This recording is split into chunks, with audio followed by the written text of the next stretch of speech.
Shortlisted candidates eyeing the position of Director of Criminal Investigations were conducted today by the National Police Service Commission. The names of 3 successful candidates will be forwarded to President William Ruto on Thursday this week for appointment. Just who are likely the candidates to succeed George Kinoti? Willie Lusige interrogates. The position of Directorate of Criminal Investigation DCI Director fell vacant following the resignation of George Kinoti of undisclosed reasons in an announcement made by President William Ruto. The National Police Service Commission advertised for his replacement. Only 10 candidates were shortlisted from 253 applicants. Today marks the onset of our interviews to fill the vacant position of the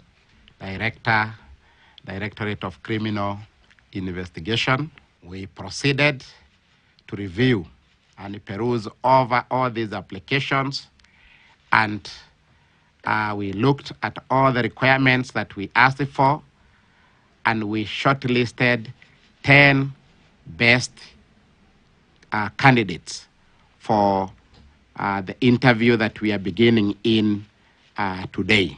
On Tuesday, the 10 candidates were interviewed at Kenya School of Government. Those shortlisted include Director of Internal Affairs Unit Mohamed Amin, Coast Head of DCI Bernard Baraza, Director of Reforms at the DCI Eliud Lagat, Principal Assistant to the Inspector General of Police Munga Nyale, and Homa Bay County Police Commander Esther Seronei. Others are Director of Reforms at Police Headquarters David Birech, Head of Investigations at Insurance Fraud Michael Jonyo Wiso, Director of Planning at DCI Nicholas Kamwende, Paul Ndambuki, formerly Coast Regional Police Commander, and Head of DCI Railways Dr. Wanderi Mwangi. I'm glad that I was given this opportunity to attend the interview and answer the questions posed to me by the panel to the best of my ability.